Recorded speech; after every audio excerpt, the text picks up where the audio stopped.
aujourd'hui je suis parti à Kawagoe. C'est à 1 heure à peu près de Mont Ryokan, qui est à Ueno. C'est une petite ville qui a gardé un quartier très authentique. Comme vous avez dû le voir dans la séquence précédente, on l'appelle aussi souvent la Petite Edo, puisqu'elle a gardé vraiment cette âme d'époque Edo. Et beaucoup disent que c'était un peu la vibe d'Edo, donc l'ancien Tokyo à l'époque. C'est une destination qui est vraiment très sympa parce qu'il n'y a pas énormément de foule. Faut dire, il fait très chaud encore, la vague de chaleur continue de s'abattre au Japon. Là, il fait 34 degrés, ils annoncent 35 degrés cet après-midi. On n'est pas loin du pic. Et voilà, il n'y a du coup pas beaucoup de monde. Et donc, je viens de manger une petite glace à la patate douce. Ce que vous avez dû voir juste avant aussi. Très agréable. Et maintenant, on va continuer de se balader dans les petites ruelles de Kawagoe. Alors là, je suis un petit peu plus excentré par rapport aux lieux touristiques. Je vais retourner directement vers les petites ruelles, mais c'est vraiment très sympa.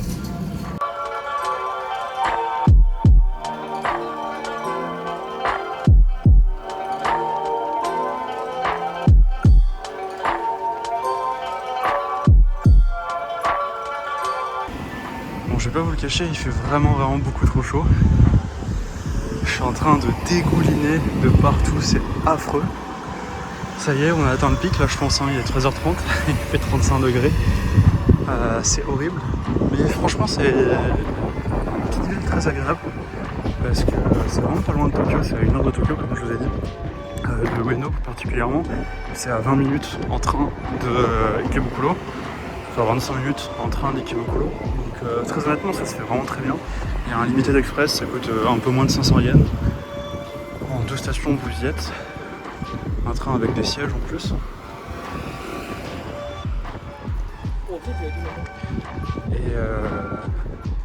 c'est fort agréable, vraiment, parce que contrairement à Tokyo où il y a beaucoup de buildings, où c'est très récent, et au final, vraiment si vous cherchez un peu des bâtiments historiques, il faut aller dans les temples et les sanctuaires, ou dans les bâtiments qui ont été construits genre pendant la Seconde Guerre mondiale. Les bâtiments du gouvernement par exemple, la mairie de Tokyo ou la Jet du Japon. Mais tout au milieu de tout ça en fait ça a perdu un peu de son charme parce que Tokyo, c'est très intéressant, c'est une ville que j'adore, mais c'est plutôt pour le côté futuriste et moderne que j'aime Tokyo, ces buildings, voilà, toutes ces tours et tout ça, c'est vraiment très très sympa. Et puis surtout chaque quartier a une ambiance particulière, mais ici c'est vraiment historique. Vous voyez, il n'y a pas de building. Alors il y a des hauts bâtiments. Quand vous vous rapprochez de la gare de Kawagoe, il y a des quartiers qui sont beaucoup plus modernes. D'ailleurs, autour de la gare de Kawagoe, la gare de Kawagoe est assez moderne et les quartiers autour sont très modernes. Il y a une rue commerçante d'ailleurs qui vous emmène vers le vieux Kawagoe, qui est assez sympa, avec beaucoup de magasins, avec des gachapon, des pinces et des magasins de jeux vidéo. Ok, alors ça ne paraît pas comme ça, mais c'est assez intéressant en fait. Ici, visiblement, il y avait un ancien château, et donc ils ont gardé les fondations. Et il y a pas mal de bâtiments, de vieux bâtiments comme ça, qui sont très jolis. Franchement, très cool. Et puis alors, ce qu'il y a de bien, c'est qu'il y a une petite rest area. Donc c'est une maison qui est pas climatisée, mais au frais, qui vous permet de vous reposer. Et il y a personne. Voilà, je vous montre, il n'y a personne. Donc non, franchement, fort agréable. Il y a pas mal de vieilles maisons, c'est assez cool. Je vais pouvoir en profiter pour regarder ce qu'il y a à faire à Kawagoe et puis boucler le tour. Il est pas très tard, il est 13h51, pas loin de 14h. Donc je vais rester une dizaine de minutes ici histoire de me rafraîchir un peu. Je vais boire un coup et puis après on va y retourner. Coup de 35 degrés, il faut faire des pauses.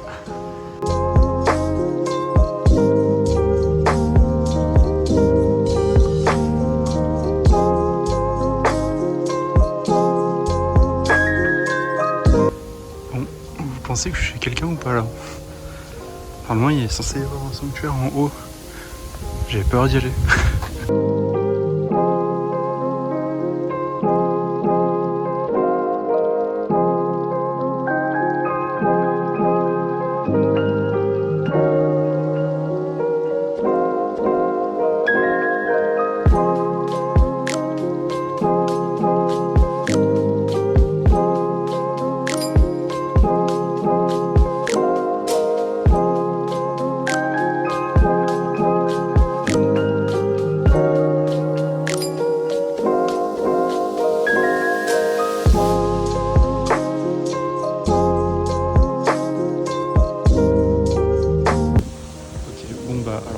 regrette absolument pas d'être monté et d'avoir pensé venir chez quelqu'un.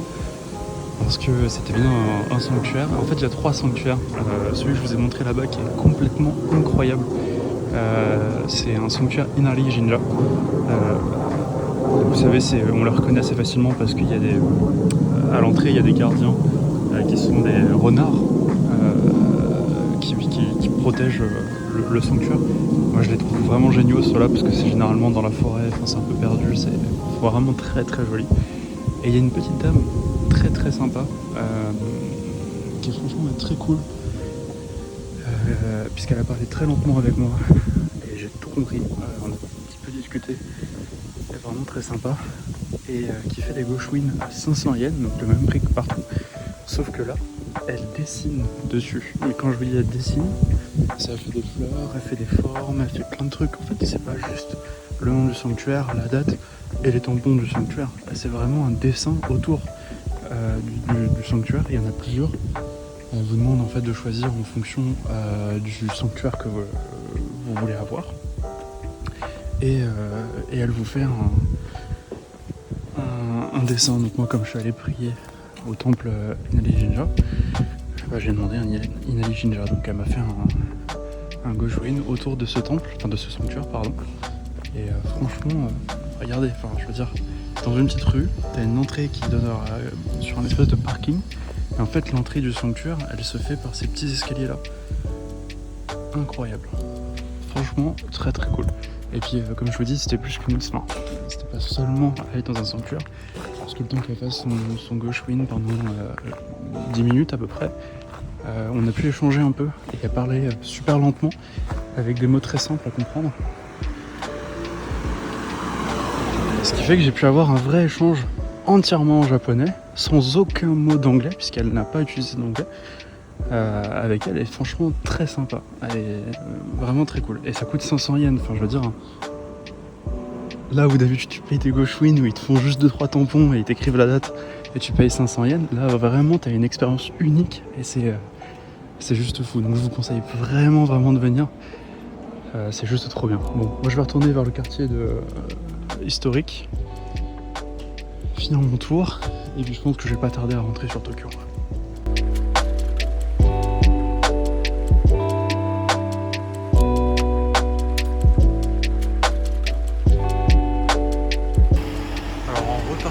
Du quartier historique de Kawagoe, je me suis arrêté dans une petite boutique qui vendait des daifuku. Elles étaient un peu chères, puisqu'à 650 yens et 730 pour la version avec de la fraise, donc c'est très cher. Mais putain, qu'est-ce qu'ils étaient bons!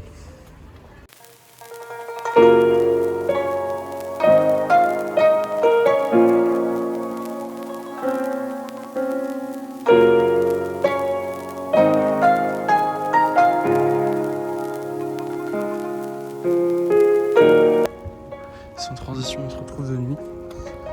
Il est pas très tard, il est 20h à peine. Et je rentre au ryokan.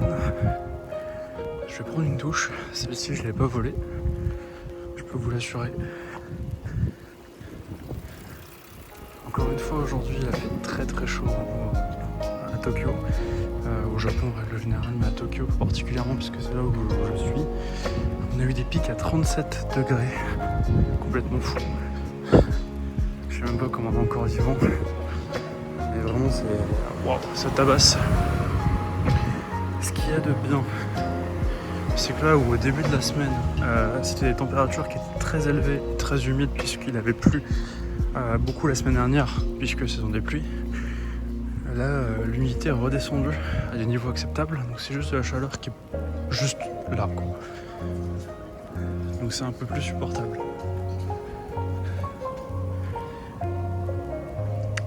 Du coup, aujourd'hui, donc c'était comme vous l'avez vu Kawagoe. Là encore au niveau du bar, il y a beaucoup de monde dans ce bar, je sais pas ce que c'est, mais ça a l'air vraiment sympa, ça a l'air cosy. Enfin bref. Donc aujourd'hui je suis allé à Kawagoe. Je suis parti un peu tard parce que j'ai eu du mal à me réveiller ce matin. J'ai pris ma douche à 8h30, je suis parti, il était 9h30. Il y avait 1h20 de transport, je crois, 1h10 de transport à peu près. Donc je suis arrivé vers 10h, 30-40 là-bas. Donc j'ai passé une petite journée là-bas puisque je suis parti, il était 16h30 approximativement, 16h30, 16h30, 17h même. Voilà, je suis allé après en direction du quartier des Cabanets. Là-bas je voulais manger là-bas et entre temps en fait j'ai une amie japonaise qui m'a demandé si on pouvait s'appeler ce soir. Donc du coup voilà, ça va être une petite expérience aussi, c'est encore en japonais. Je suis content parce qu'aujourd'hui j'ai eu plusieurs discussions avec plusieurs personnes en japonais. Je vous l'ai dit hein, mais j'ai discuté avec la personne au sanctuaire à Kawagoe, mais également avec une personne là où j'ai acheté les daifuku. Vous savez ces petits fruits enrobés de pâte de riz. Et ben tiens d'ailleurs, voilà mon ryokan. Voilà, j'ai parlé avec cette personne là, c'était super intéressant. Et là ce soir je vais parler avec mon amie japonaise que normalement je dois voir en fin de semaine.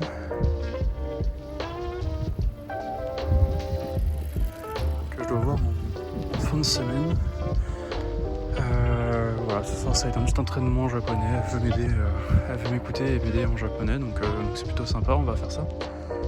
Et puis je vais partir me coucher vraiment pas tard parce que la chaleur ça m'a tué. Je suis retourné du coup après à Kabané à Ueno pour aller manger. J'ai mangé dans un izakaya spécialisé dans les brochettes et j'ai bu une petite bière, mais la bière je vous assure elle m'a donné un coup de barre, je suis éteint, KO. Technique. Donc là je vais aller prendre une douche et puis après appel avec ma pote.